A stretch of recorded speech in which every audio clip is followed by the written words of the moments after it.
Or maybe we're like each other. I'm being good luck to you. I'm being honest. The first time I went to Kerala.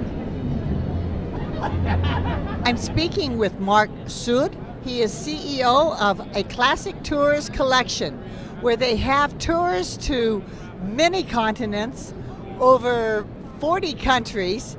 It's amazing. What are the cultural and natural history opportunities in Asia, Africa, South America, Middle East?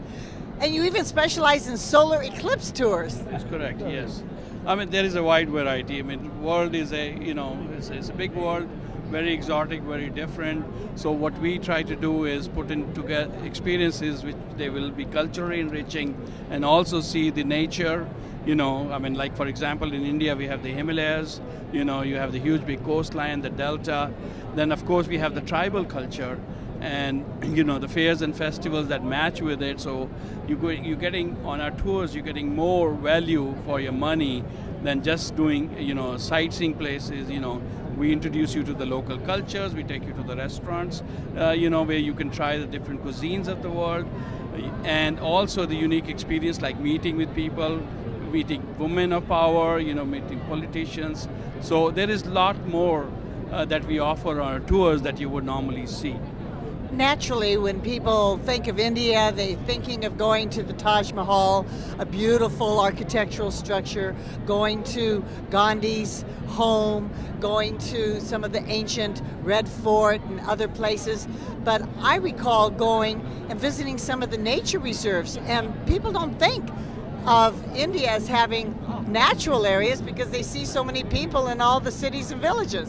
Well, we have the Himalayas, as you know, so we have naturally, the most beautiful scenic spots in the world. And also we have the game, the wildlife, I call in India the big seven, because in Africa you have big five, but in Africa you don't have the tigers and the bison. And of course in India we don't have the giraffes and the zebras. So what are the big seven? The big seven is, of course, we have the Asiatic lions, we have the Asiatic elephants, bison, tiger, and rhinos. So we have one on rhinos. I didn't get to see all of those, so where would I go? What parts? You would need to travel, on an organized trip because it's spread, very wide in India. You have to go to the western part of India in the state of Gujarat to see the Asiatic lions because you don't see the lions anywhere else. They are sporadic in the south, some places they have it. Then you'll have to come down to the central India to see the tigers, and we have Kanha, Bandhavgarh, Pench, Panna national parks, and actually in Bandhavgarh you can also see white tigers. So that's a very unique experience you can get. And now you will need to go to farther east to the state of Assam to see the rhinos. And we do our safaris by elephants, by jeeps, and also some walking safaris. And the beauty is when you're going in an elephant, you are riding up high, and the animals don't notice you and they don't run away from you, so you get very up close views. The solar eclipse, where is that happening next? Okay. Well, the next solar eclipse is in 2019 in Chile, and 2020 is in Argentina in the Patagonia area, which will be another beautiful eco spot to go see. And then 2021 is Antarctica. And back in India, there are a lot of domestic cows. The cars really have to be careful driving around because they have the priority rule on the streets. They roam free. They have the right of the way. Well, that's because in Hinduism we consider cows holy. So we don't kill them, so they roam free, when they are not producing milk or anything because people let them out. So that's our culture. We respect the animals. Majority of the Hindus are vegetarians.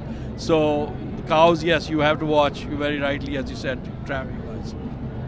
India has beautiful materials, beautiful clothing for the women, and you're wearing a gorgeous turban from Indian cotton? Yes, it's an Indian cotton. This comes, and we have turbans in different styles. Each part of India, they wear a different kind of turban. The one that I'm wearing is from the state of Rajasthan. It's from the desert, and it is a multi-purpose turban. Okay, it's about 6 meters long. So if you're tired, you want, during the day, you can use this as a spread and you can sleep over it.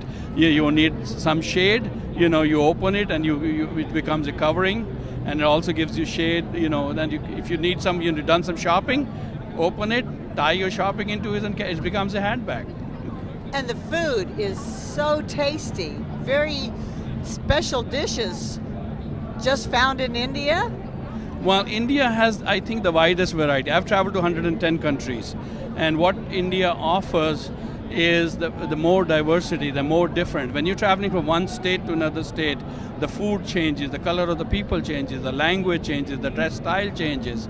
So this offers a big variety, and food is definitely the best thing, because if you eat a particular dish on, say, January 1, come December 31st, you haven't still tried all the Indian different dishes because the cuisine is so varied. It's a gigantic country with so many different opportunities, environmentally speaking, culturally speaking, and your tours provide top-rate accommodations, transportation, guides, knowledgeable, who speak excellent English.